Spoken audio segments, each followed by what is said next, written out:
Jadi gini, sebenarnya usaha saya memang yang pertama kali adalah kuliner. Kayak Geprek Juara tadi gitu kan. Nah, itu saya mulai tahun 2016 ya kan. Nah, saya mulai dari apa tuh namanya? Dari seorang technical terus kemudian menjadi berbasis kuliner gitu. Karena sebenarnya ilmu yang saya pelajari di Astra adalah ilmu manajemen gitu ya. Sekarang saya ditanyain apakah Pak Apu tahu bumbunya ayam geprek juara? Nggak tahu Mbak saya Mbak. Ya, saya nggak ngerti bumbunya itu seperti apa, itu seperti apa. Sampai sekarang saya nggak ngerti gitu. Jadi ya saya lebih mendalaminya sebagai ini adalah sebuah baby yang harus kita besarin. Bagaimana dia menjadi TK, SD, SMP, SMA gitu kan. Nah, akhirnya saya masuk ke dunia kuliner gitu kan. Nah, itu juga tidak lepas dari apa ya? Histori masa lalu lah gitu kan. Histori masa lalu gitu sama kalau saya ketemu alumni-alumni ITS gitu. Rata-rata sekarang ya yang udah pensiun jadi pekebun, jadi petani, jadi peternak gitu kan. Mereka dulu insinyur-insinyur hebat gitu.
Assalamualaikum warahmatullahi wabarakatuh.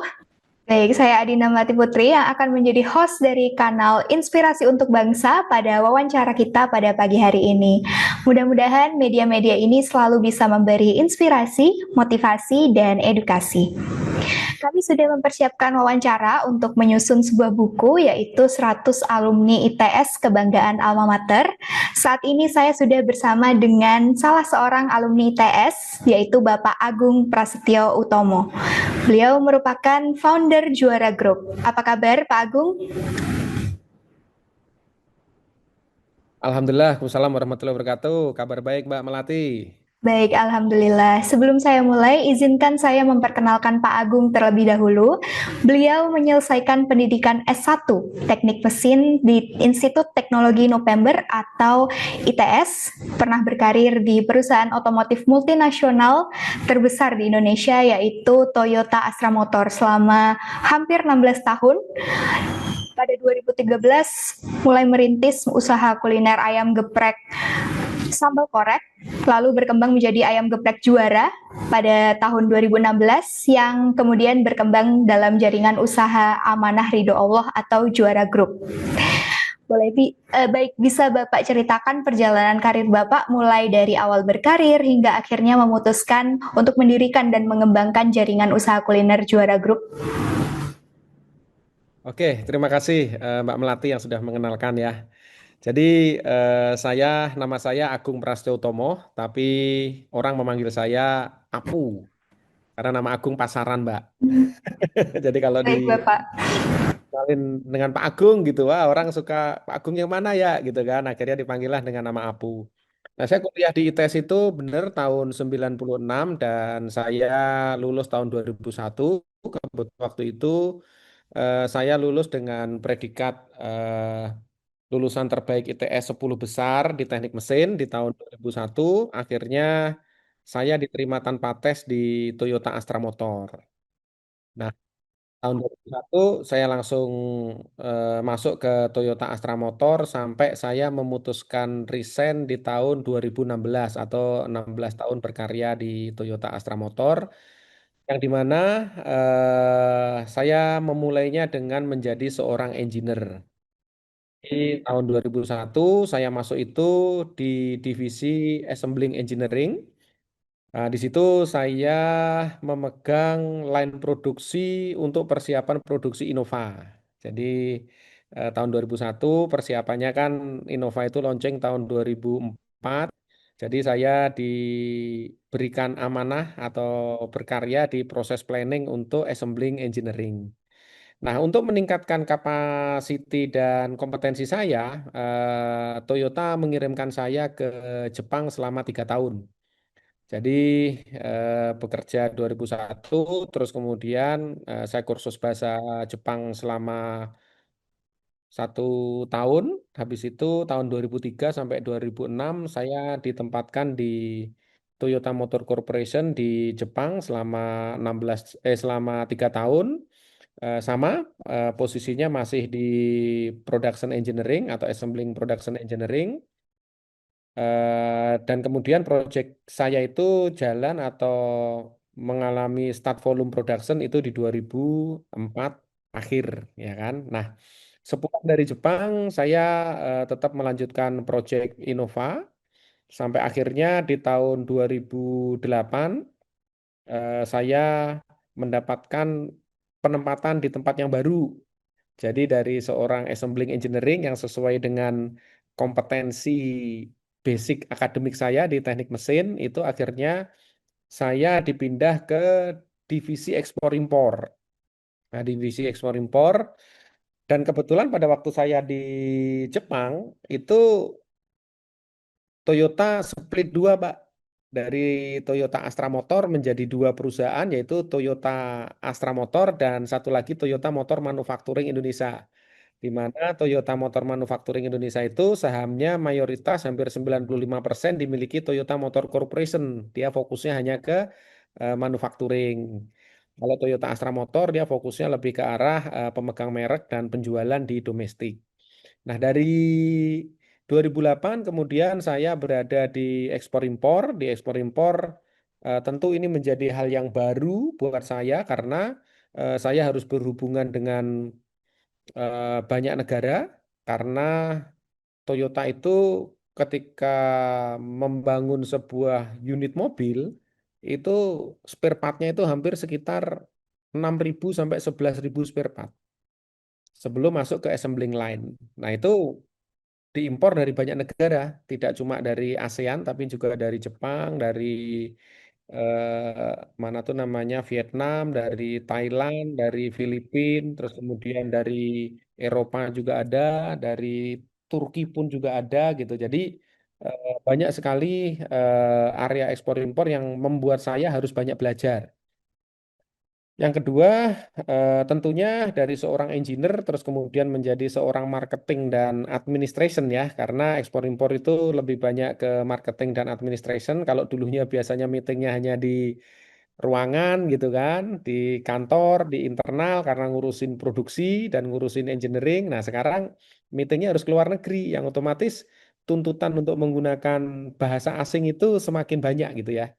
Tuntutan untuk menggunakan bahasa Jepang, tuntutan untuk menggunakan bahasa Inggris. Nah, itu memang menjadi akhirnya sebuah kewajiban ketika saya berada di ekspor impor. Nah, 8 tahun di ekspor impor, hampir eh, 50%-nya waktu saya itu berhubungan dengan government relationship. Jadi bagaimana kita menjadikan Toyota Indonesia itu adalah perusahaan yang kompetitif yang pastinya perlu didukung keperpihakan dari government. Kenapa? Karena ketika Toyota berproduksi, maka tidak hanya jualan mobil, tapi di situ ada lapangan produksi yang tentu juga melibatkan ratusan vendor-vendornya untuk konten lokalnya gitu kan. Dan memang akhirnya ujung-ujungnya government akan memberikan insentif apa? Karena kita akan bersaing sesama ASEAN. namanya Thailand, Vietnam gitu kan. Saingan dalam hal apa? Ya tentu saingan salah satunya dalam hal insentif. Nah, untungnya Indonesia itu menang secara populasi dan secara apa namanya pendapatan per kapitanya. Maksudnya pendapatan bruto Indonesia itu lebih tinggi, masyarakatnya lebih baik gitu kan. Nah, itu yang akhirnya mau nggak mau Toyota memang salah satu penugasan saya adalah government relationship. Dan itu memang sangat jauh berbeda 180 derajat daripada seorang engineering. Nah, sampai akhir di tahun 2016 saya secara karir sebagai seorang karyawan saya memutuskan untuk berhenti. Kenapa saya memutuskan untuk berhenti? Ya memang itu sudah menjadi sebuah cita-cita saya bahwa pada saat saat tahun 2001 usia 23 menandatangani kontrak bekerja di Toyota, saya sudah punya impian bahwa saya akan berhenti bekerja sebelum umur 40 tahun dengan cara saya harus bisa mencapai financial freedom tanpa kerja saya sudah bisa hidup untuk keluarga saya dan menjadi manfaat buat orang lain. Nah, kira-kira itu Mbak sedikit perjalanan karir saya secara akademis dan secara teknisi di Toyota dan saya tidak pernah pindah-pindah perusahaan dan itu menjadi salah satu catatan kenapa saya tidak pindah-pindah perusahaan. Nanti mungkin bisa kita obrolin lagi. Nah, kira-kira pengalaman singkat saya sebagai seorang engineer dan sebagai seorang government relationship di Toyota Motor Manufacturing Indonesia seperti itu, Mbak Melati. Silahkan. Baik, untuk mengambil keputusan besar ini berpindah dari karyawan profesional ke pengusaha itu merupakan cita-cita Bapak ya untuk financial freedom di umur 40 tahun gitu. Nah, apakah ada momen kegagalan atau keraguan di awal transisi tersebut, Pak? Ya itu pastilah. Ya kan kata orang kan uang bukan segala-galanya, tapi hampir segalanya di dunia ini selesai dengan uang gitu, ya kan? Ya kita realistis saja gitu. Mau nggak mau kita harus menghitung kebutuhan dan menghitung gaya hidup kita gitu kan. Nah, saya banyak belajar mengenai hal itu tentunya dalam hal mempersiapkan secara finansial ya, karena goal saya itu menjadi seorang pensiunan financial freedom di usia semuda mungkin, ya dalam hal ini 40 tahun. Kenapa seperti itu?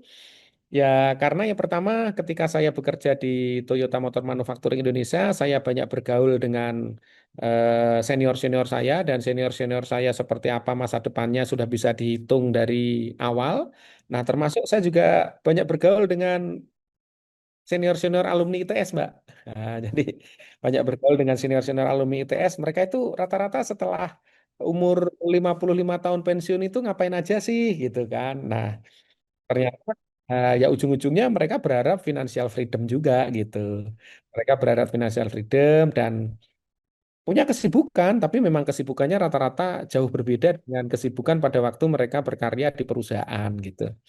Nah, kalau tadi pertanyaannya adalah apakah ada masa-masa sulit gitu kan? Nah, saya mulai jelasin dulu mungkin dari konsepnya ya, Mbak.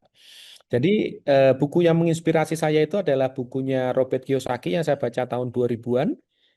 Itu tentang bagaimana manusia mencari uang, di mana ada kuadran karyawan, terus kemudian ada kuadran self-employee. Ini adalah kuadran active income ya, orang yang menggadaikan waktu, tenaga, dan pikirannya untuk mendapatkan uang. Kalau mereka tidak bisa hadir, maka otomatis uang tidak datang. Nah, yang kedua adalah kuadran passive income, yaitu di kuadran business owner dan di kuadran investor. Tentunya dengan perjalanan saya yang 16 tahun, 1 sampai 16 itu, saya kan sebagai seorang karyawan. Kerjanya jelas, jam kerja saya jam 7 sampai jam 4. Tapi pada umumnya kalau kita kerja di perusahaan Jepang itu paling cepat pulang biasanya jam 9 malam kalau saya waktu itu gitu ya.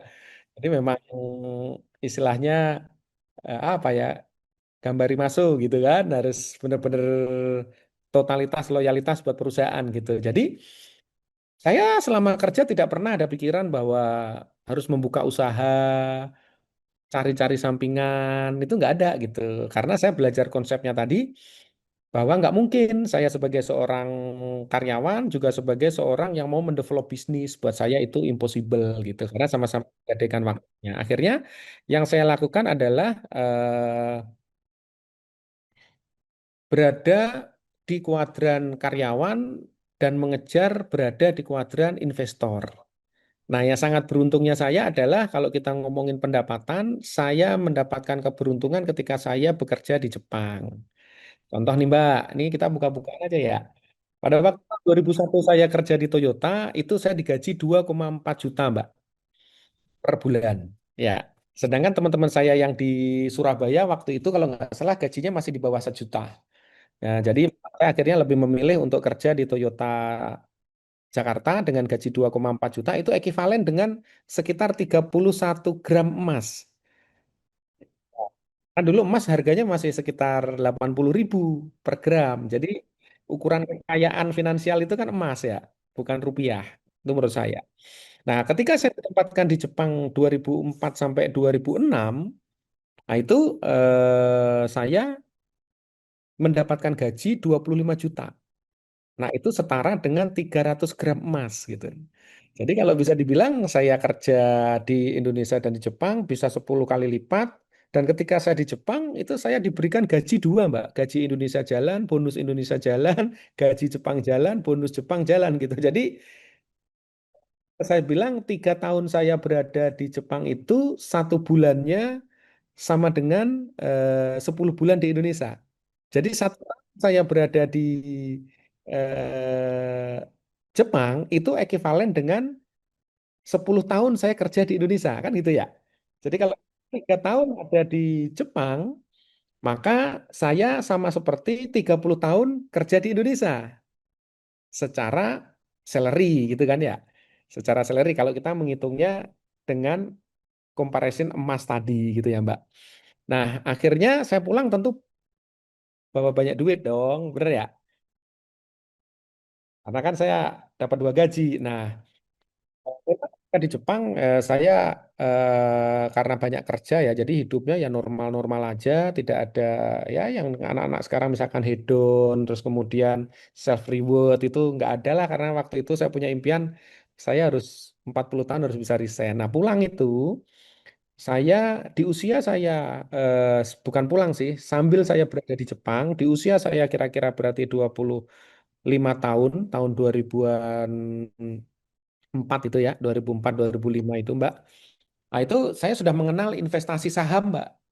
Jadi mungkin teman-teman yang seusia saya belum mengenal investasi saham, saya sudah mulai mengenal investasi saham dan saya investasi di Bursa Efek Jakarta waktu itu. Nah, itulah akhirnya saya bisa melipat gandakan investasi saya yang akhirnya bisa membuat saya tahun 2016 itu salah satu cara saya bisa pensiun dini gitu. Gitu sih, Mbak. Baik, selama hampir 16 tahun ya Pak berkarir di perusahaan otomotif multinasional. Pelajaran paling penting apa sih yang Bapak peroleh dan masih Bapak terapkan hingga sekarang? Nah, oke. Jadi selama 16 tahun berkarya di Toyota Astra Motor itu kan ada 2 culture perusahaan yang saya ikutin. Yang pertama adalah culture-nya Astra, yang kedua adalah culture-nya Toyota, gitu ya. Nah, culture-nya Astra itu yang sangat-sangat saya ikutin adalah bagaimana Astra mengenalkan kepada semua karyawannya. Yang pertama kali ketika karyawan itu masuk, mereka mendapatkan training namanya Astra Basic Management Program. Itu hampir selama 1 bulan. Trainingnya itu salah satunya adalah mengenalkan tentang konsep PDCA. Jadi Plan, Do, Check, Action. Jadi untuk meraih tujuan, kita itu nggak bisa tiba-tiba langsung quantum leap, langsung tiba-tiba Indonesia emas 2045 gitu. Nah, kira-kira seperti itu. Jadi harus mulai dari setiap anak tangga dan setiap kita memutar roda PDCA itu atau mode plan berarti kita harus merencanakan, do berarti kita harus mengerjakan, cek kita harus evaluasi dan kemudian kita evaluasinya kita naikin lagi, kita akan menaikin masing-masing anak tangga itu sampai akhirnya kita menuju kepada goal yang menjadi tujuan kita. Jadi tidak ada ajaran yang mengatakan kalau di Astra ya bahwa Anda akan langsung menuju puncak gitu. Ya semua tahap gitu. Nah, itu yang salah satu saya yakini gitu kan. Karena waktu itu diajarkan dan saya jalanin dan ternyata memang benar dan faktanya kan sampai sekarang Astra masih menjadi perusahaan nasional yang cukup beken lah ya di Indonesia. Nah, kedua itu di Toyota. Di Toyota karena saya pernah kerja di Jepang selama 3 tahun, ya otomatis ada culture-culture yang menurut saya beririsan dengan culture-nya Astra. Nah, salah satu pondasi dasar dari Toyota itu adalah dua. Yang pertama adalah continuous improvement. Jadi continuous improvement itu seperti apa yang dilakukan oleh Astra dalam skema PDCA-nya. Jadi itu mirip tuh Mbak. Irisannya mirip gitu kan. Cuma bahasanya kalau di Astra itu plan, do, check, action. Kalau di Toyota di Jepang sana continuous improvement, ya kan? Nah, ada yang kedua pondasi dasarnya Toyota itu adalah respect to people.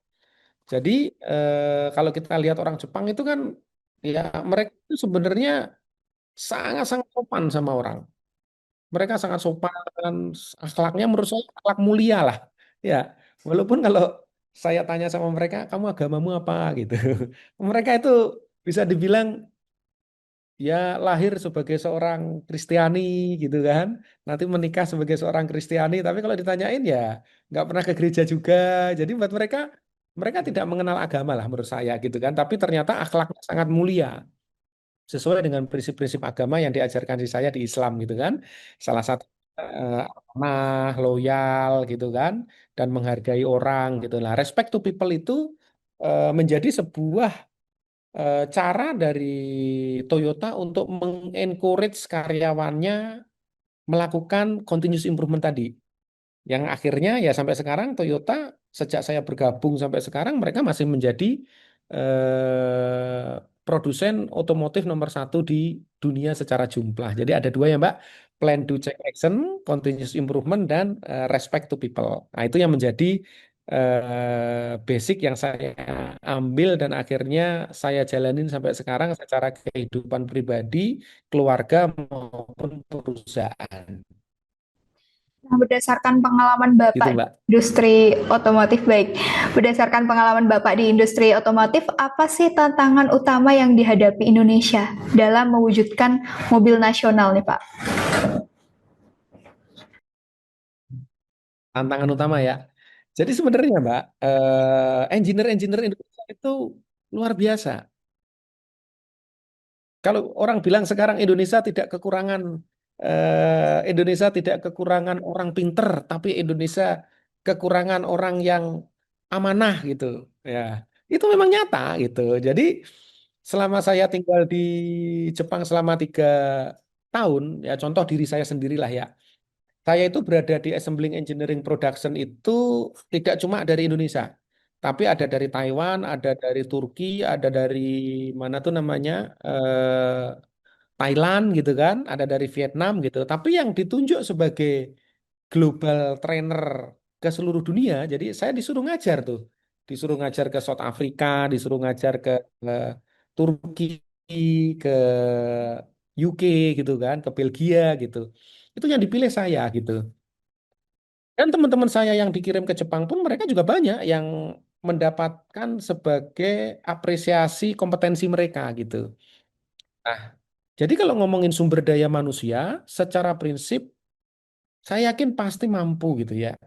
Dengan banyaknya engineer-engineer, baik itu yang ada di lulusan ITS ataupun lulusan dari perguruan tinggi lainnya ya. Itu mengenai men, mengenai orang gitu ya Mbak. Nah, yang kedua mengenai keberpihakan sebenarnya. Jadi sorry, keberpihakan pemerintah terhadap industri otomotif itu seperti apa gitu. Ya, saya kan berada di dunia ekspor impor 8 tahun. Saya melihat bagaimana Vietnam yang awal-awal mengimpor CBU dari Toyota Indonesia kemudian berpindah mengimpor CKD dari Toyota Indonesia dan akhirnya sekarang sudah bisa bikin VinFast. Ya, Wah, itu menurut saya luar biasa. Tapi ingat, di situ pemerintahnya benar-benar melakukan keberpihakan. Kenapa? Ya pastinya regulasi-regulasi yang mewajibkan perusahaan wajib bikin di Indonesia, terus kemudian wajib bikin merek di Indonesia gitu kan. Dan itu sebenarnya pemerintah Indonesia sudah melakukan dengan tahun 2014 meluncurkan namanya Agia Alia. Makanya kan mereknya Agia Alia, sudah bukan lagi Toyota gitu kan. Tapi secara fakta, developmentnya tidak terjadi seperti yang terjadi di Vietnam. Ya, jadi saya merasa memang Indonesia sampai saat ini masih menjadi bisa dibilang adalah apa tuh pasar, pasar otomotif. Kenapa? Karena waktu saya diekspor impor aja jumlah produksi Indonesia sama Thailand itu 3 kali lipat lah, Mbak. Indonesia itu cuma produksi 300 ribu unit, Thailand itu produksi bisa 1 juta unit. Ya. Nah, yang kedua, yang ketiga adalah sebenarnya masalah kestabilan politik, sosial, ekonomi, Mbak. Nah, jadi dulu-dulu waktu saya kerja di Toyota gitu ya, kalau misalkan ada demo gitu, itu ekspatriat-ekspatriat Jepang itu udah langsung siap-siap berangkat pergi ke luar negeri gitu. Nah, jadi itu juga menentukan. Terus yang kedua, yang keempat ya, yang keempat itu masalah geografis. Jadi kalau kita ngomongin logistik, posisi Indonesia itu kan paling bawahnya kita adalah Australia. Ya. Nah, Australia banyak lagi adalah apa tuh namanya New Zealand gitu kan. Nah, secara logistik Indonesia pasti akhirnya menjadi mahal gitu, ya kan? Kebanyakan industri otomotif itu impor. Kalau kita lihat dan belajar dari yang sekarang sudah punya mobil nasional ya seperti Malaysia dan Vietnam, itu yang pertama adalah keberpihakan dari pemerintah ya. Terus yang kedua yang pasti adalah sama kayak sekarang, bagaimana mobil Cina mau mengalahkan mobil Jepang, yaitu insentif. Kalau mobil, sebatas sepengetahuan saya di assembling engineering, kalau kita bikin pabrik mobil untuk mobil baru, itu baru akan mengalami break even point itu kalau produksinya udah mencapai 75 ribu unit dalam setahun. Kalau nggak bisa mencapai itu, ya otomatis perusahaan akan bangkrut gitu. Nah, bagaimana cara mendorong penjualan? Ya mau nggak mau ya pemerintah harus mau melindungi brand-brand yang memang itu menjadi mobil nasional. Jadi ya menurut saya roadmap dari mobil nasional sendiri dari pemerintah itu tidak ada.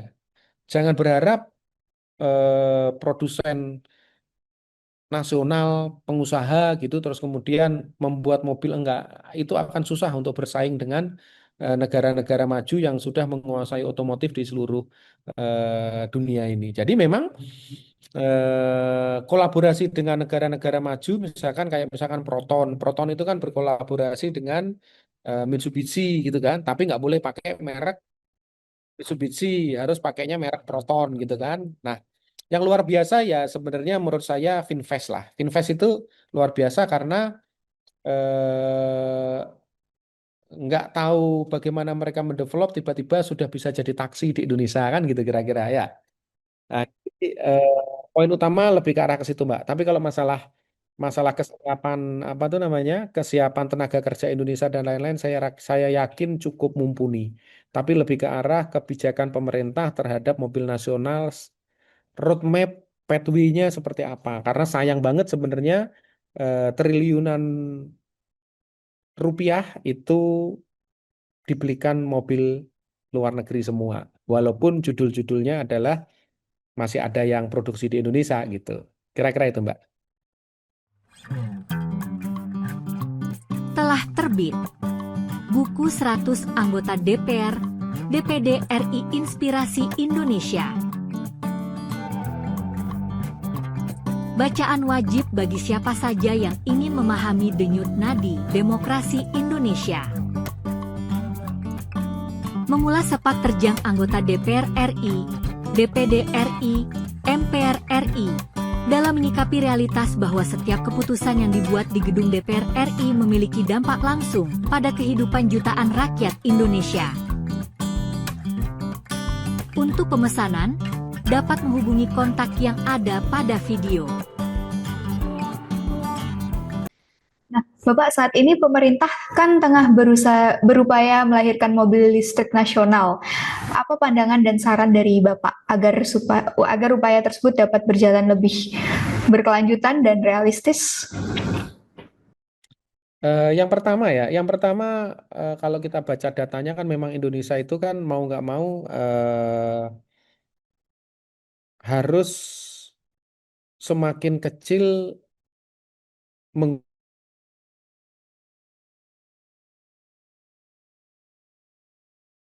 BBM dengan apa tuh namanya, dengan insentif yang diberikan sekarang ke mobil listrik itu kan sebenarnya masih jauh lebih besaran subsidi BBM gitu. Nah, saya sendiri pemakai mobil listrik, ya, saya sendiri pemakai mobil listrik. Tapi sejak mobil listrik diperkenalkan Indonesia 5 tahun lalu, saya baru beli mobil listrik itu baru tahun ini. Nah, jadi sebagai mantan seorang engineer yang sangat percaya dengan combustion engine gitu kan, apalagi saya kuliahnya di teknik mesin gitu. Jadi ketika diperkenalkan 5 tahun yang lalu, saya nggak berani beli, Mbak. Saya baru beli baru tahun ini gitu kan. Dan ternyata setelah saya beli, menurut saya ya lebih untung ini gitu. Lebih untung saya pakai mobil listrik gitu. Nah, contohnya misalkan yang pertama memang kenapa mobil listrik ini sekarang laku karena masalah insentif, ya kan? Bebas pajak PPN yang 11% itu ya. Saya beli Alphard misalkan, saya beli Alphard 1,7 M. Itu kan PPN-nya 170 juta. Nah, kalau saya beli Densa kemarin 950 itu tidak dipungut PPN. Itu salah satu keunggulannya gitu kan karena dikasih insentif. Ini kembali lagi ke pertanyaannya sebelumnya tadi gitu kan. Untuk mengenalkan hal baru ya mesti dikasih insentif gitu. Terus pajak tahunannya. Alphard itu pajak tahunannya sekitar 24 juta. Nah, Densa yang saya pakai itu pajak tahunannya cuma 150.000. Ya, biaya balik nama kendaraan baru Alphard itu bisa di angka sekitar 60-an juta. Densa itu nol. Nah, itulah yang sebagai insentif dari pemerintah gitu. Ya kan? Nah, pakaian sehari-harinya. Kebetulan saya di Jakarta. Di Jakarta satu-satunya kota di Indonesia memperlakukan ganjil genap. Mungkin kalau kota lain enggak gitu ya. Tapi untuk di Jakarta, kalau saya tidak punya dua mobil yang ganjil dan genap, saya nggak bisa kerja. Tapi kalau saya pakai mobil elektrik, maka saya tetap bisa kerja. Karena ganjil genapnya tidak berlaku untuk mobil elektrik, gitu kan. Nah, selanjutnya adalah harga jual kembali gitu. Saya naik Alphard itu dari tahun 2015, saya jual tahun 2020, 5 tahun itu langsung harganya turun 50%. Nah, kalau saya sekarang beli Alphard, asumsi saya turun sama-sama 50%, 1,7, berarti kan akan turun di angka 850 juta. Densa 950 yang semuanya menurut saya lebih oke gitu. Saya akan mengalami depresiasi dari mobil yang saya gunakan kira-kira hanya 450 juta. Kalau sama-sama turun 50%. Secara rupiah tapi pasti tetap menguntungkan. Karena bagaimanapun juga Indonesia itu culture-nya masih gitu, membeli mobil untuk dijual kembali. Bahkan sebelum dinaikin aja sudah mikir untuk dijual kembali gitu ya. Nah, bagaimana pemerintah menyikapi ini gitu? Ya pemerintah menyikapi ini sebenarnya adalah saatnya harusnya pemerintah itu memperlakukan sama kayak Proton atau Finvest gitu. Jadi silahkan, kamu saya kasih insentif gitu. Tapi kamu kalau bisa ya pakai brandnya adalah brand nasional. Ya kan? Baru kemudian nanti ngomongin masalah lokal kontennya seperti apa dan lain-lain. Karena ya kalau kita insinyur Indonesia yang bikin sendiri ya saya rasa masih terlalu berat lah. Bikinnya mungkin bisa, tapi jualannya untuk setahun 75.000 unit itu akan menjadi tantangan sendiri. Yang kedua adalah masalah kenapa orang beli Toyota gitu? Orang beli Toyota karena after sales-nya bagus. Dealernya ada di mana-mana, bengkelnya ada di mana-mana gitu kan. Nah, mungkin mobil Cina, mobil elektrik sekarang belum masuk ke area situ gitu. Tapi saya yakin mereka dengan kekuatan ekonominya mereka akan mudah masuk lah. Nah, itu yang saya juga agak agak sedikit kecewa dengan pemerintah. Kenapa misalkan kayak BYD bikin pabrik mobil di Indonesia gitu, tapi kenapa kok nggak diajak sebagai mitranya pemerintah menjadikan sebagai mobil nasional gitu ya. Nah, jadi ya ya itulah kalau kita berada di dunia teknis sama di dunia kebijakan regulasi kan akan sangat jauh berbeda. Satu tanda tangan Anda di dunia regulasi akan merubah iklim ekonomi investasi mobil listrik di Indonesia gitu. Itu sih Mbak. Lalu setelah meninggalkan industri otomotif dan memilih berwirausaha, Pak, mengapa Bapak justru menjatuhkan pilihan pada bidang kuliner? Jadi gini, sebenarnya usaha saya memang yang pertama kali adalah kuliner. Yang kayak juara tadi gitu kan. Nah, itu saya mulai tahun 2016 ya kan. Nah, saya mulai dari apa tuh namanya? Dari seorang technical terus kemudian menjadi berbasis kuliner gitu. Karena sebenarnya ilmu yang saya pelajari di Astra adalah ilmu manajemen gitu ya. Kan saya ditanyain apakah Pak Apu tahu bumbunya ayam geprek juara? Nggak tahu Mbak saya Mbak. Ya, saya nggak ngerti bumbunya itu seperti apa, ini seperti apa. Sampai sekarang saya nggak ngerti gitu. Jadi ya saya lebih mendalaminya sebagai ini adalah sebuah baby yang harus kita besarin. Bagaimana dia menjadi TK, SD, SMP, SMA gitu kan. Nah, akhirnya saya masuk ke dunia kuliner gitu kan. Nah, itu juga tidak lepas dari apa ya, histori masa lalu lah gitu kan, histori masa lalu gitu sama kalau saya ketemu alumni-alumni ITS gitu. Rata-rata sekarang ya yang udah pensiun jadi pekebun, jadi petani, jadi peternak gitu kan. Mereka dulu insinyur-insinyur hebat gitu. Nah, bedanya saya memulainya di usia lebih muda aja, 38 tahun, tapi di dunia kuliner yang saya jalankan sesuai dengan hobi. Jadi selain kuliner, saya juga ada pabrik roti ya, Mbak. Jadi kalau Mbak ada roti O gitu kan, nomor satunya. Kalau Mbak ketemu roti bikin happy, itu salah satu dari lini usaha saya gitu kan. Terus juga ada laundry, saya ada Jos Laundry gitu, ya kan. Jadi sebenarnya saya tidak hanya fokus ke dalam satu bidang yaitu kuliner, tapi memang secara prinsip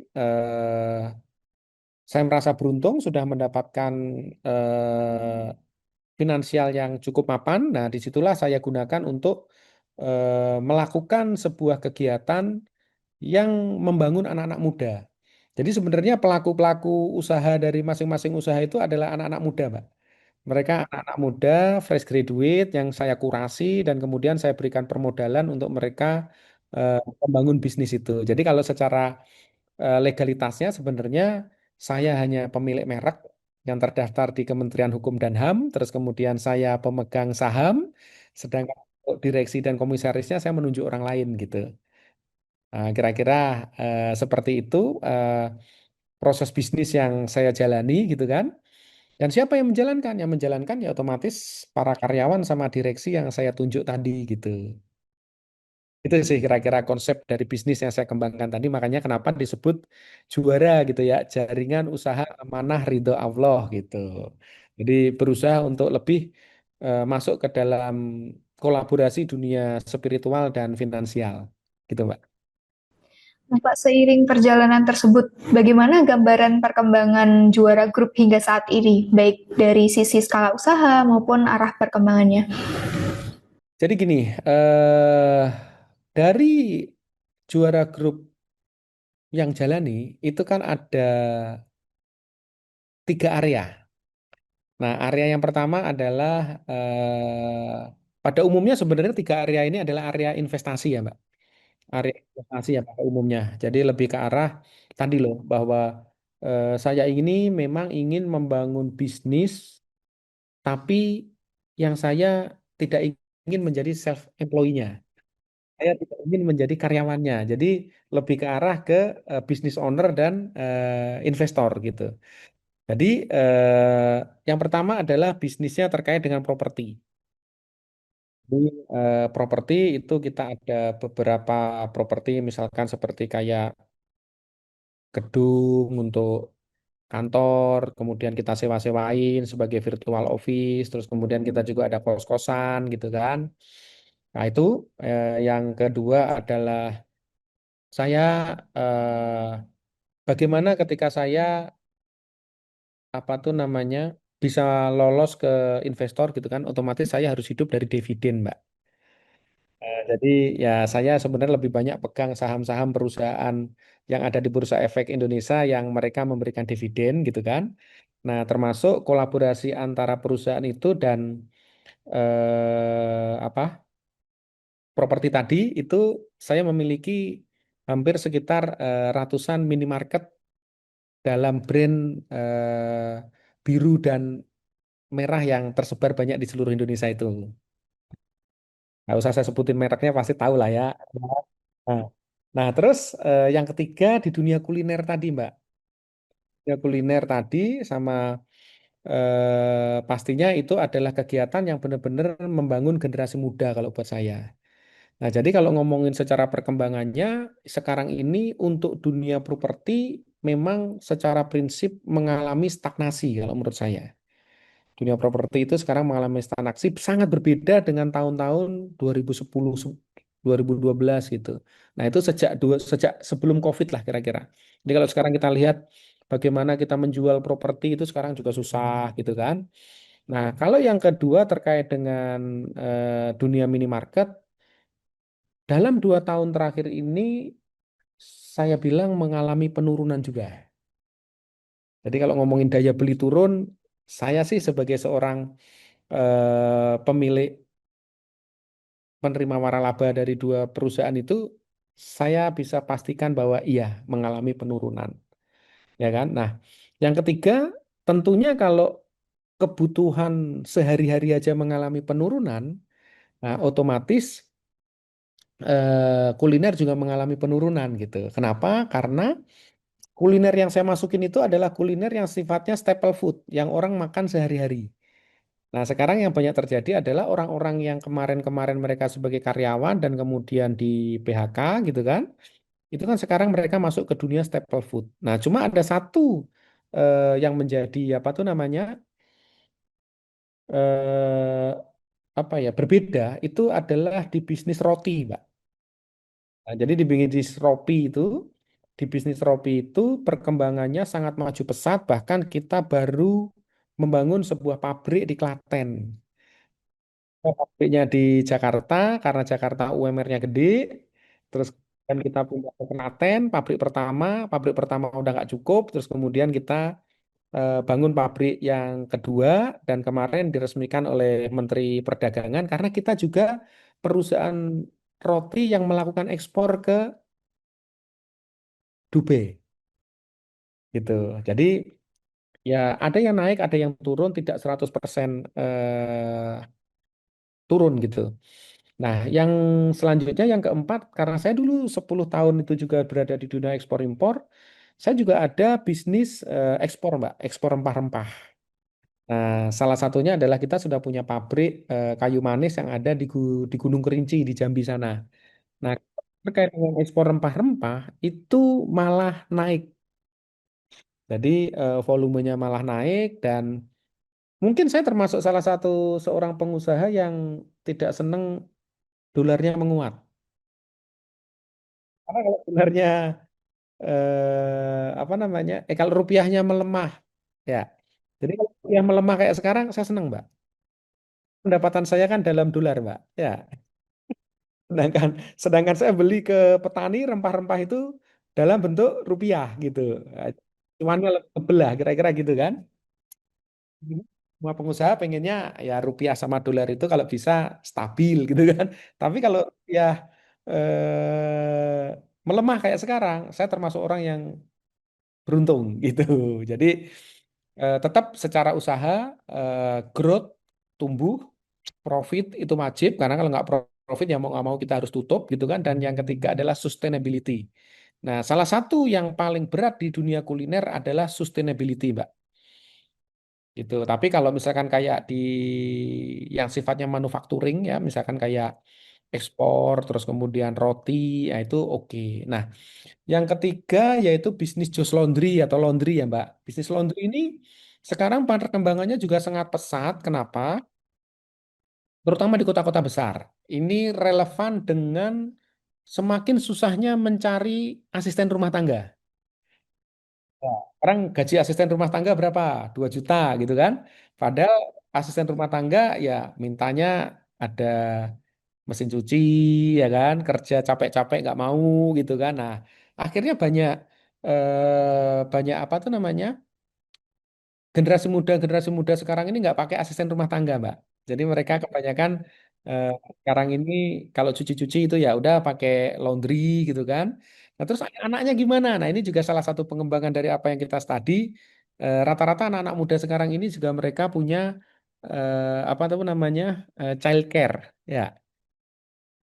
Anaknya dititipin lah sambil kerja, waktu kerja gitu kan. Nah, itu juga akan menjadi salah satu lini bisnis yang akan kita develop tuh, melihat perkembangan di kota-kota besar yang seperti itu. Jadi, apakah naik, apakah turun? Ya, secara prinsip memang mengalami penurunan untuk daya beli dan kita merasakan, tapi tetap ada bisnis yang kondisinya naik, kira-kira gitu, Mbak.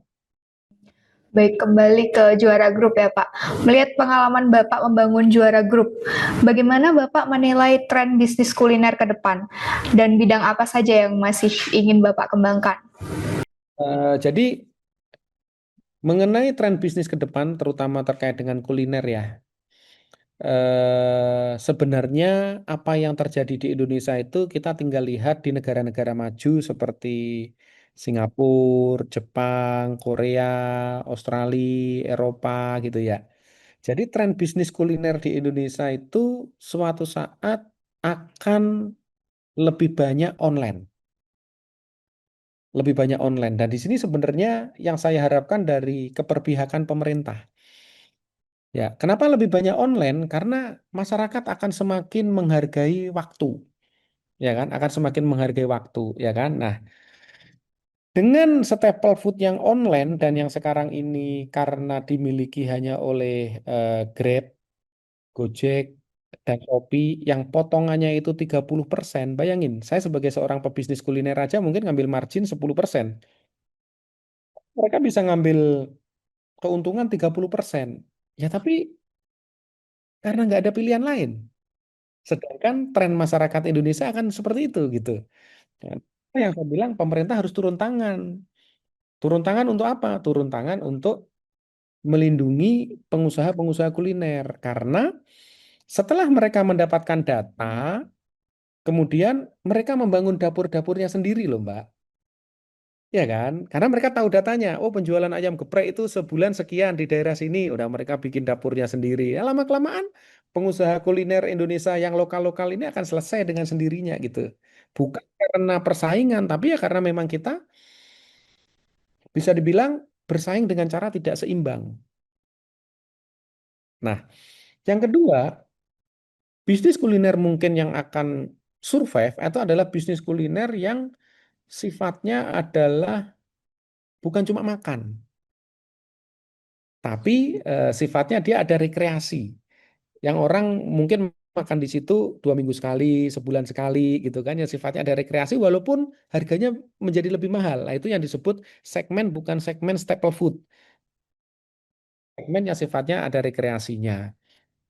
Nah, terus bagaimana menghadapi tantangan ini gitu? Ya, tentunya pengusaha kita perlu keberpihakan dari pemerintah kalau terkait dengan online, ya kan? Yang terakhir adalah kalau saya belajar dari negara-negara maju, pada akhirnya nanti bisnis kuliner akan masuk ke frozen food. Frozen food. Jadi kalau kita pergi ke negara-negara maju itu kan orang kan yang dia beli langsung frozen food gitu ya. Terus kan kalau mau makan mereka tinggal panasin di microwave gitu kan. Nah, ke depan saya yakin Indonesia akan menuju ke sana. Karena itu akan menjadi lebih praktis eh, buat masyarakat kita. Kalau di dunia kuliner nyebutnya ready to eat, ready to drink gitu. Bukan lagi orang nungguin atau apa, nggak akan seperti itu. Nah, itu menurut pandangan saya ya. Dan tentunya saya berusaha untuk mengejar itu. Nah, salah satunya adalah kenapa kok Ropi itu bisa tersebar di seluruh Indonesia karena memang dia menggunakan frozen food, Mbak. Nah, jadi dibikin di pabrik di Klaten dalam kondisi frozen do-nya, habis itu kemudian dikirim ke seluruh Indonesia sampai outlet. Nanti kalau mau dijual tinggal dikeluarin, dia akan mengembang sendiri, dimasukin oven, bisa dijual. Nah, itu bedanya Ropi dengan roti-roti yang lain. Nah, ternyata memang secara masa depan ke situ. Kenapa? Karena yang pertama adalah kualitasnya akan terjaga.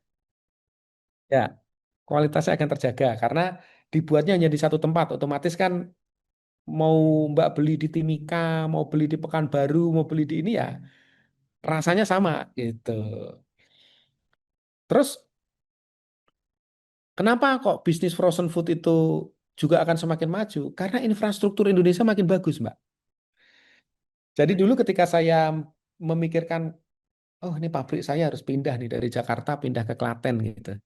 Waktu itu UMR di Jakarta itu udah 4.300.000. UMR di Klaten itu 1,8. Dengan 300 karyawan, pengeluaran saya buat gaji berapa tuh, Mbak? Ya, tapi ketika saya pindahin ke Klaten, pengeluaran buat gaji sudah otomatis langsung turun 50%. Ya kan? Nah, waktu itu ketika saya pindah sebenarnya bersamaan dengan terkoneksinya tol Jawa, Mbak. Ketika kita hitung itu sekali kirim dari Klaten ke Jakarta, karena waktu itu sampai sekarang outletnya paling banyak tetap di Jakarta, beban biayanya itu per donya itu hanya sekitar 60 perak. Ya, saya mengalami penurunan biaya karyawan, juga mengalami kenaikan biaya logistik, tapi nggak nyampe 10%-nya dari penghematan yang saya lakukan, ya kan? Itulah kenapa akhirnya kita pindah pabrik ke Klaten, salah satu latar belakangnya di situ. Jadi bisnis frozen food, ready to eat, ready to drink itu akan menjadi bisnis masa depan kuliner di Indonesia. Dan yang jadi masalah adalah bisnis frozen food ini tidak bisa dilakukan UMKM, terlalu berat. Ya, untuk misalkan bikin cold storage-nya, prosesnya, higienisnya dan lain-lain. Nah, itulah menjadi tantangan Indonesia ke depan akan berbeda dengan bisnis kuliner yang sekarang Anda keluar dari pabrik, misalkan di PHK, belajar di YouTube, bikin fried chicken, bisa sambal, jadilah ayam geprek. Buka di depan rumah, langsung bisa jadi. Ya, tapi kalau frozen food nggak bisa seperti itu. Nah, jadi penekanan saya lebih ke arah bahwa one day Indonesia masyarakatnya akan terbiasa dengan ready to eat, ready to drink, kira-kira gitu, atau frozen food. Nah, Pak Apu kan juga menuliskan pengalaman-pengalaman Bapak dalam buku Kuadran Kelima ya, Pak. Betul. Apa gagasan utama dan pesan yang ingin Bapak sampaikan melalui buku tersebut? Oke, jadi orang kan melihat saya yang pertama kali adalah dari orang kampung. Saya dulu aja bisa lulus ITS karena beasiswa Super Semar, gitu kan. Kalau tanpa beasiswa mungkin ya saya nggak bisa lulus gitu, ya kan. Ya kalau bisa dibilang apakah saya masuk kategori miskin, kala itu ya ya memang benar saya masuk kategori miskin, gitu kan. Saya harus berjuang agar lulus dari ITS, gitu kan. Dan salah satu perjuangan saya meyakini bahwa pendidikanlah yang menjadi jalan satu-satunya saya untuk bisa merubah nasib saya. Hmm. Merubah nasib saya dari kategori miskin menjadi kategori kaya. Hmm. Ya, makanya kenapa selama saya kuliah di ITS ya saya harus lulus terbaik gitu. Dan ternyata benar kan ketika saya lulus terbaik saya juga masuk kerja ke Toyota Astra Motor tanpa tes. Ketika ada program rekrutmen ke Toyota Motor Corporation, saya juga dianggap kompeten secara akademik maupun secara interpersonal skill, yang akhirnya saya bisa ditempatkan di Jepang yang merubah hidup saya, gitu kan.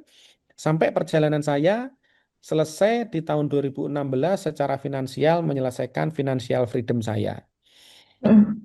Nah, itu banyak yang pengen belajar, Mbak. Hmm. Disuruh cerita ya bisa 3 hari 2 malam nggak kelar-kelar kan gitu kan. Nah, akhirnya saya tulislah buku saya yang isinya adalah 16 tahun perjalanan hidup saya meraih financial freedom dari karyawan menjadi miliarder melalui passive income. Hmm. Jadi tanpa bekerja sudah bisa memenuhi kebutuhan hidup dan gaya hidup saya. Nah, Hmm. buku saya itu tagline-nya adalah saya bilang sebagai ini apa tuh penyempurnaan dari cash flow kuadrannya Robert Kiyosaki. Nah, kalau dari Robert Kiyosaki kan ada kuadran karyawan, kuadran self-employee, kuadran business owner, dan yang terakhir kuadran investor. Saya kasih tambahan lagi kuadran kelima yaitu kuadran kolaborator. Hmm. Kenapa kuadran kolaborator? Karena kalau Robert Kiyosaki kan bikinnya di Amerika. Di Amerika kan nggak ada semangat gotong royong, nggak ada semangat tolong menolong, semuanya serba individualis gitu kan. Nah, saya kasih di situ adalah semangat gotong royong dan tolong menolong karena saya adalah produk itu, Mbak. Hmm. Ya, saya bisa seperti ini karena saya produk kearifan lokal budaya Indonesia, yaitu Iya. ya gotong royong dan tolong menolong gitu kan. Nah, sekarang itu juga yang saya lakukan gitu. Jadi salah satu yang saya lakukan adalah berdasarkan pengalaman saya dulu itu bisa kuliah salah satunya juga ngenger. Tahu nggak Mbak ngenger, Mbak? Enggak, Pak. Apa itu, Pak? Mbak Melati asalnya dari mana? Dari Pati. Oh, dari Pati. Orang Pati harusnya tahu dong ngenger. Ngenger itu kayak jadi abdi dalam. Oh, iya, iya, iya. Ya, Abdi dalam kayak keraton gitu, Pak. ya Bukan. bukan gitu. Jadi orang-orang orang-orang miskin yang ada di daerah, Mm-mm. kalau misalkan saya kemarin ke Surabaya, saya itu ikut ke paman-paman saya yang kaya. Hmm, ya. Ya kan, saya numpang hidup di sana lah. Tapi Mm. kan bukan cuma sekedar numpang hidup, karena saya kan diajari macam-macam kan, diajarin tentang skill A, skill B, skill C, termasuk masalah keuangan yang itu tidak saya dapatkan di bangku sekolah pastinya, Ya. ya kan? Tentang perpajakan, ya kan? Tentang properti gitu kan. Nah, karena saya produk ngenger, jadi sekarang yang saya lakukan setelah saya menuliskan buku itu, yang buku itu pastinya menjadi kenang-kenangan atas perjalanan saya 16 tahun yang lalu gitu kan. Nah, sekarang saya juga di rumah melakukan program ngenger gitu. Tapi kalau ngengernya saya di rumah saya, sekarang ada 7 orang itu, goalnya mereka adalah saya berangkatin ke luar negeri gratis. Nah, Hmm. jadi mereka ada yang ke Australia, ada Hmm. yang kuliah ke Al-Azhar Mesir, ada yang ke Jepang, nah ada yang lagi proses ke Jerman juga gitu. Hmm. Karena jujur buat saya, ya sorry to say, sebagai orang yang paham sedikit dengan finansial, saya melakukan sedikit riset. Orang-orang yang sekarang kerja di Indonesia, anggap aja kerja di BUMN, ya, Hmm. BUMN terkenal lah, kayak BRI, BNI, Mandiri, Telkom, dan lain-lain. Itu gajinya kira-kira sekarang ini mungkin di angka 8 jutaan untuk fresh graduate. Ya, Ya. 8 juta ini kalau sekarang setara dengan berapa gram emas, Mbak? Hmm. 3 gram lah ya. Dulu waktu saya kerja setara dengan berapa gram emas, Mbak? 30 gram emas.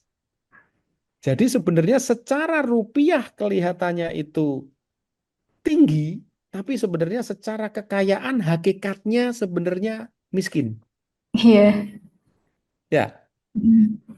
Nah, terus kemudian di Jepang sekarang gajinya berapa? Di Jepang itu sekarang gaji nggak pernah naik, Mbak. Dari saya 20 tahun yang lalu sampai sekarang itu gajinya 25 juta.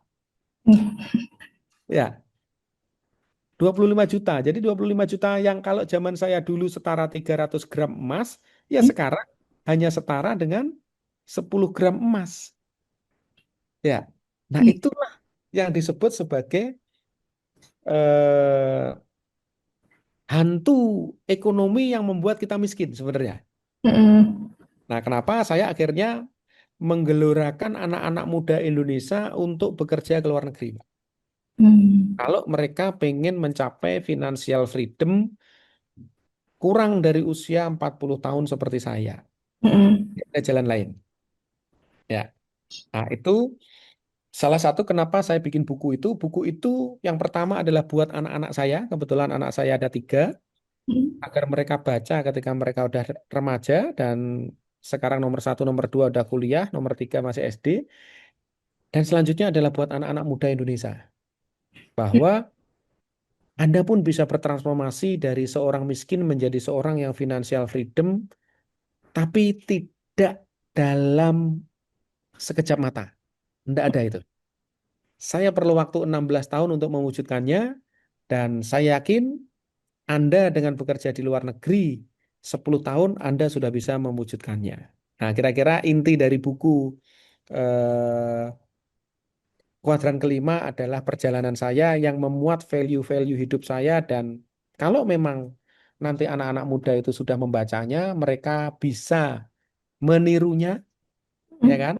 Atau mereka pun juga bisa bergabung bersama saya. Saya kira itu, Mbak. Nah, Pak Apu sebagai lulusan ITS, pengalaman atau pembelajaran apa semasa kuliah yang paling berkesan, Pak, dan berkontribusi besar terhadap perjalanan karir Pak Apu? Ya, jadi ketika saya masuk ITS, itu kan zaman saya dulu saya masuknya lewat UMPTN. Nah, kalau sekarang itu apa UTBK ya? Ya. Sekarang UTBK ya kan? Nah, saya jujur yang pertama kala itu karena saya terdesak dalam kondisi ekonomi, maka saya tidak ada pilihan lain, saya harus belajar secepat-cepatnya dan lulus secepat-cepatnya. Mm. Makanya kenapa ketika saya 96 masuk, saya termasuk dalam satu angkatan 180 mahasiswa itu, saya termasuk lulusan yang pertama kali wisudanya. 10 orang pertama kali dan kebetulan 10 orang terbaik gitu kan. Ya. Secara apa tuh namanya? Akademis, menurut saya apa yang diajarkan oleh TS kala itu ya, Mm. kan kala itu kan bisa dibilang zaman internet belum kayak sekarang gitu. Ya. Memang benar-benar bermanfaat waktu saya masuk ke Toyota Astra Motor sebagai seorang engineer gitu ya. Karena kan yang dilakukan seorang engineer itu saya melakukan kegiatan mendesain peralatan produksi, terus kemudian saya melakukan evaluasi proses planning, terus kemudian saya melakukan ukuran-ukuran terhadap proses produksi seperti productivity, oke rasio dan lain, dan itu semua diajarkan di ITS. Mm. Semua diajarkan di ITS. Jadi bisa dibilang kalau orang sukses itu harus ada 3 hal. Yang pertama karakter diri, Mm. yang kedua ilmu, dan yang ketiga skill. Ilmu dan skill itu saya dapatin di ITS Mm. dengan mata kuliah teknik mesin yang waktu itu saya pelajari gitu kan.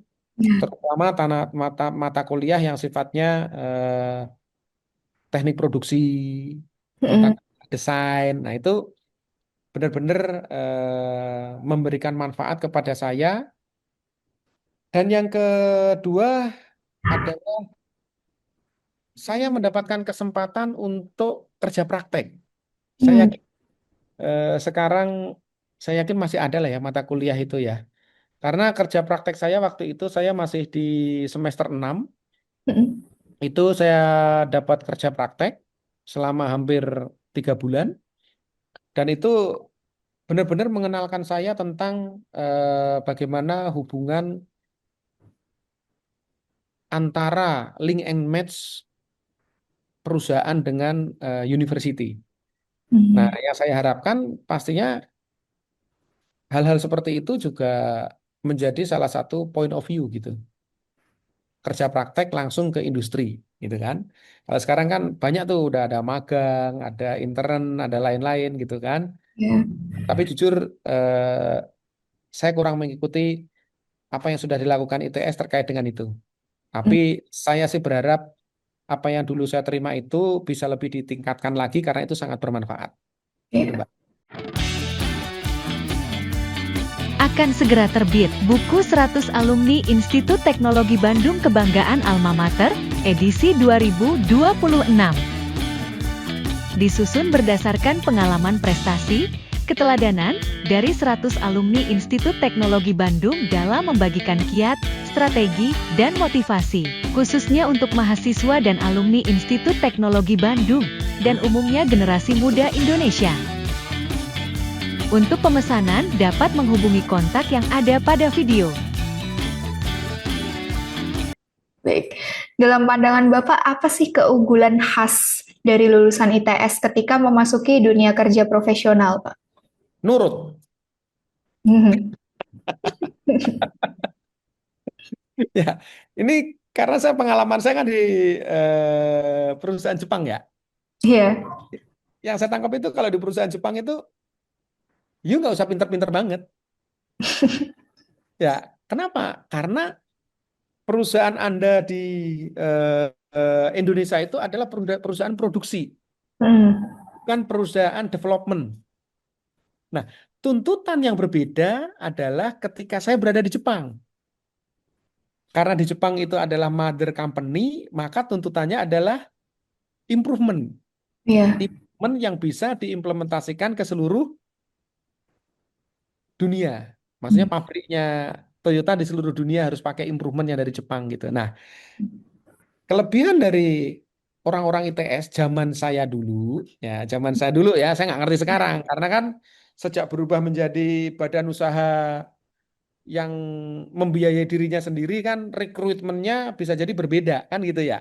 Iya. Saya dulu kebanyakan adalah penerima beasiswa yang SPP-nya hanya 300.000 dan lebih banyak diajarkan tentang salah satunya adalah sopan santun gitu kan, loyalitas gitu ya.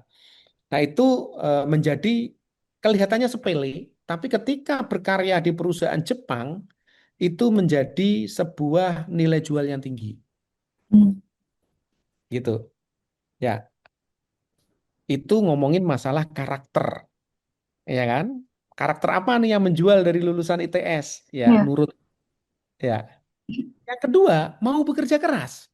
Hmm. Jadi anak-anak ITS itu kayak saya nih, contohnya gitu kan, karena saya dulu merasa sukses karena beasiswa gitu ya. Ketika saya bekerja pun, karena sudah terbiasa belajar sampai malam, terus kemudian belajar kekurangan gitu ya. Ya akhirnya ketika saya kerja pun, ya tadi saya bilang, masuk jam 7 pulang jam 9 itu biasa-biasa aja. Dan saya konsisten melakukan itu dari masa kerja 1 tahun sampai masa kerja 16 tahun loh gitu. Nah, yang pertama nurut, yang kedua apa tuh namanya? Mau bekerja keras. Nah, yang ketiga adalah cepat menyesuaikan diri atau adaptif. Jadi teman-teman ITS itu saya lihat mereka lebih adaptif gitu kan. Kenapa? Ya karena mereka lebih memahami culture seperti unggah-ungguh, terus kemudian menghormati yang lebih tua gitu. Tapi itu zaman saya dulu ya.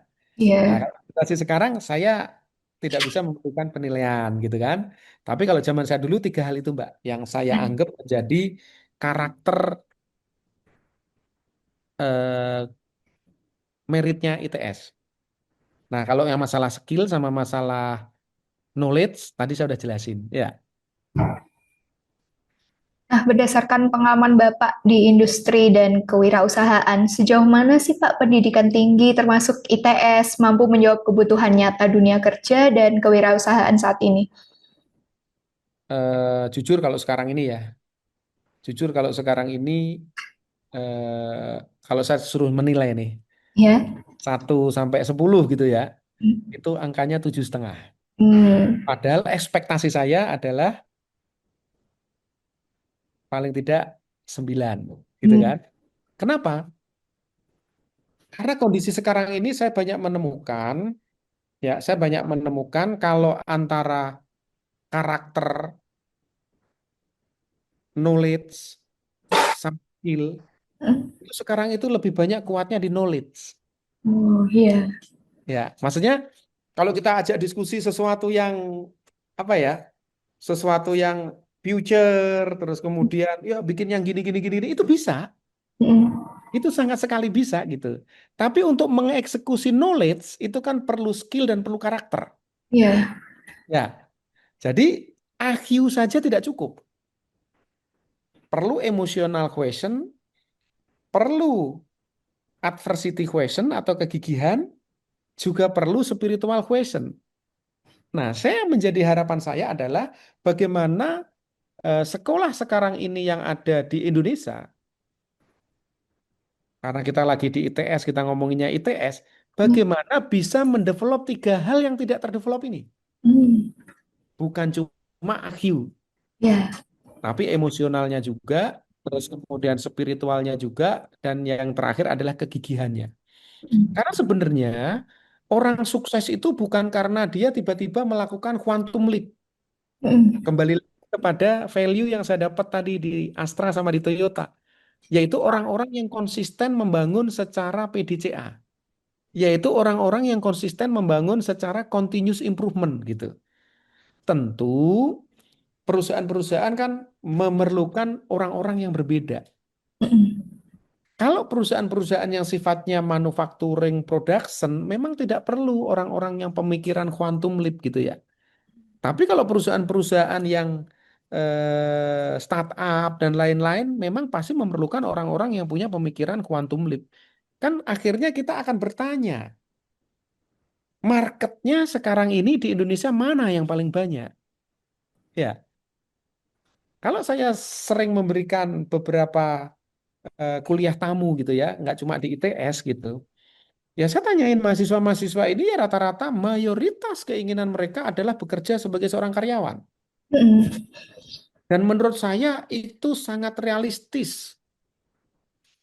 Bahkan saya pun kepada anak-anak saya pun juga menyarankan wawasannya begitu.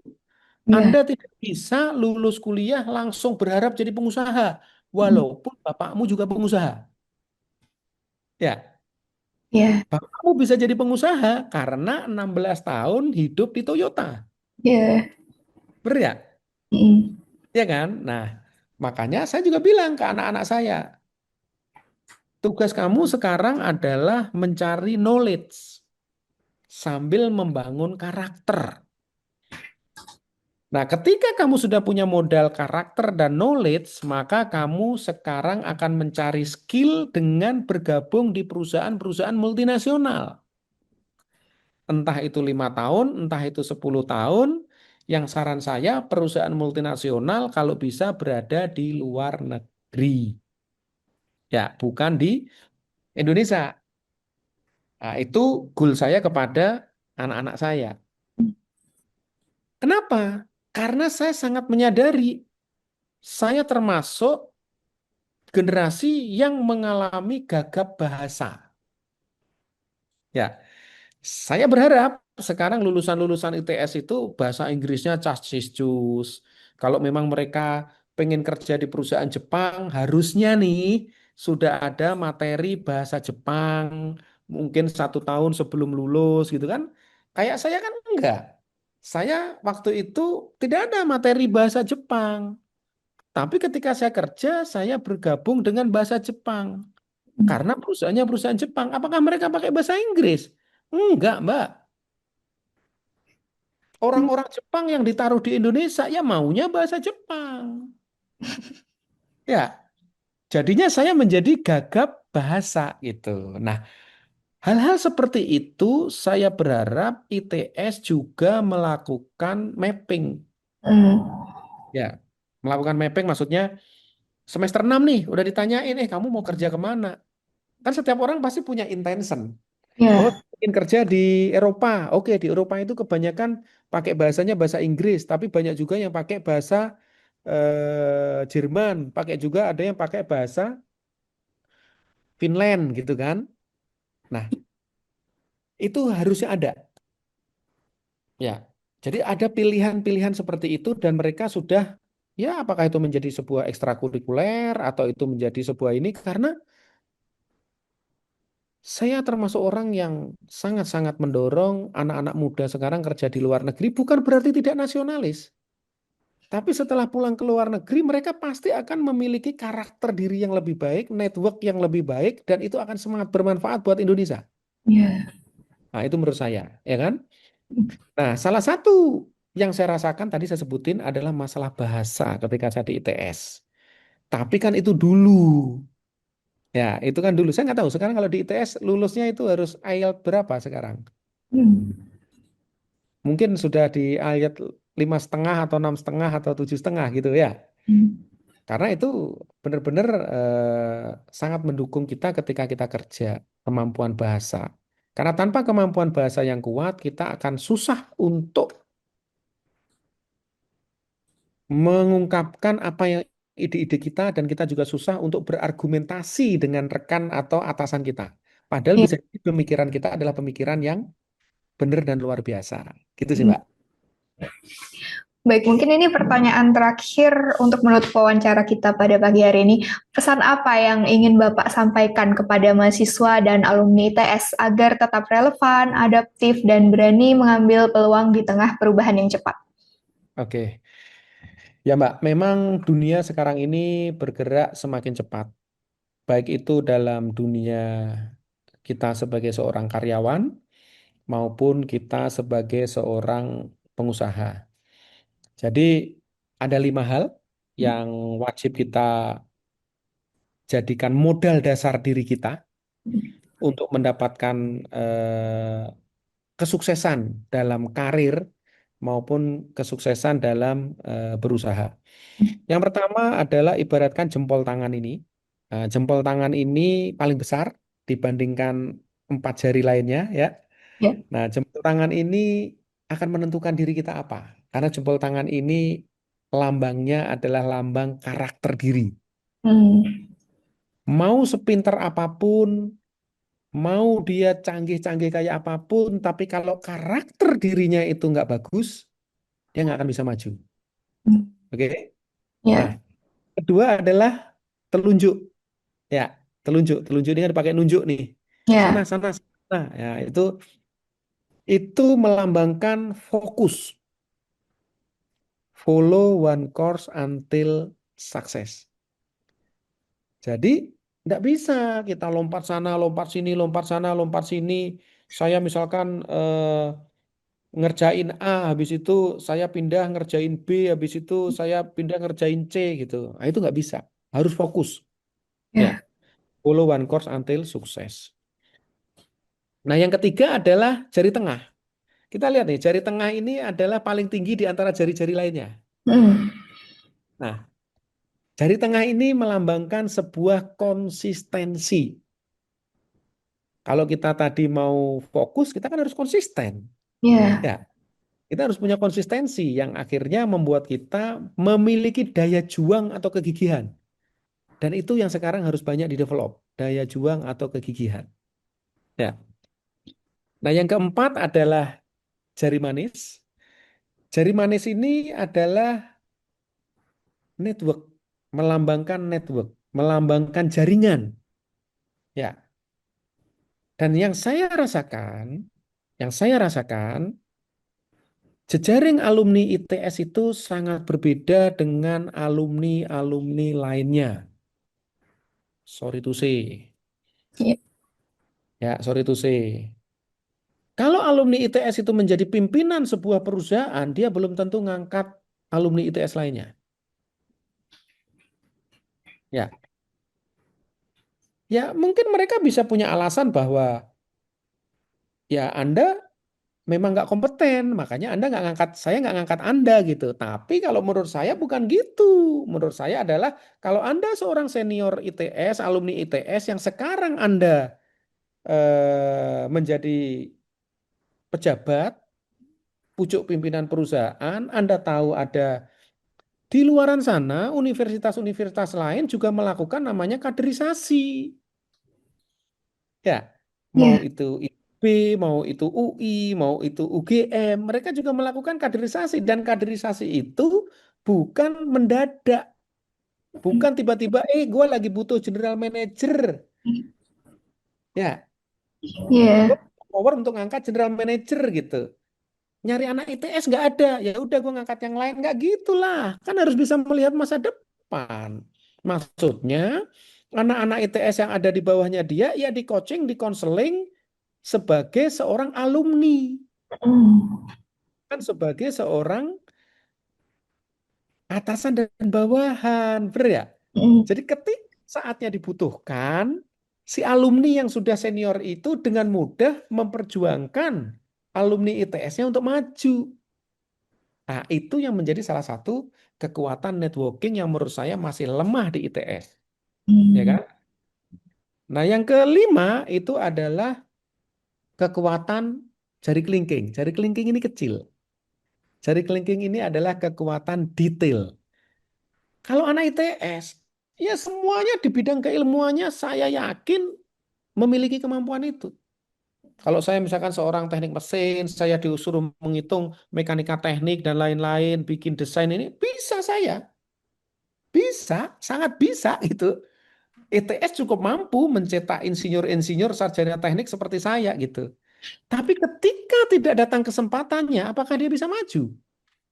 Nggak akan bisa maju. Iya. Dan kesempatan itu datang dari network. Dan kita nggak usah kayak kucing dan kayak kucing, kayak ayam dan telur gitu. Maksudnya, ya lu sih sebagai junior nggak mau mendekat ke senior. Ya lu kan harus datang ke gua gitu. Ya nggak bisa seperti itu kalau menurut saya. Kalau semangatnya adalah semangat membangun kebersamaan sesama alumni ITS mencapai masa depan yang gilang gemilang gitu. Ya, nah itu salah satu yang menjadi pengalaman saya gitu kan. Jadi karakter, terus kemudian fokus, kemudian konsisten, terus kemudian network, dan yang terakhir adalah detail. Jadi memang benar-benar harus paham detail secara keilmuan. Nah, itu kira-kira yang menjadi pesan saya kepada eh, alumni ITS maupun dan saya pun sebagai seorang alumni juga berjuang untuk itu gitu kan. Dan termasuk kepada adik-adik yang sekarang masih kuliah sebagai fresh graduate. Dan untuk adik-adik yang sekarang sebagai fresh graduate, pesan saya makin spesifik lagi, Anda harus berani, mau dan mampu mendevelop kemampuan untuk bisa berkarya di luar negeri. Tapi bukan kemudian untuk melupakan Ibu Pertiwi, tapi kembali lagi ke Indonesia untuk membangun Indonesia lebih baik lagi. Hmm. Apakah Indonesia lebih baik dari dulu? Saya bilang iya. Iya, Indonesia lebih baik dari dulu. Iya. Tapi masalahnya adalah negara lain kecepatan majunya lebih cepat dari Indonesia. Jadi akhirnya terasa lebih kelihatan kalah cepat. Nah, kira-kira itu Mbak. Baik. Sama adik-adik fresh graduate ITS. Baik, luar biasa. Terima kasih sekali Bapak Agung Prasetyo Utomo atau Bapak Apu telah meluangkan waktu untuk wawancara dengan kami. Sukses selalu Bapak dan mungkin kita akan berkomunikasi lagi untuk kesempatan berikutnya. Terima Oke, terima kasih. kasih. Ya, Wassalamualaikum warahmatullahi wabarakatuh. warahmatullahi wabarakatuh. Dalam rangka 69 tahun Bambang Sadono, kami akan menyumbangkan buku yang ditulis atau disunting oleh Bambang Sadono untuk siswa SMA SMK, mahasiswa, dan perpustakaan SMA SMK atau perguruan tinggi. Dengan buku yang tersedia tertera pada video. Jika berminat, kirim nama beserta alamat sekolah atau kampus masing-masing dan pilih judul buku yang diinginkan. Untuk informasi selengkapnya, dapat menghubungi kontak yang ada video.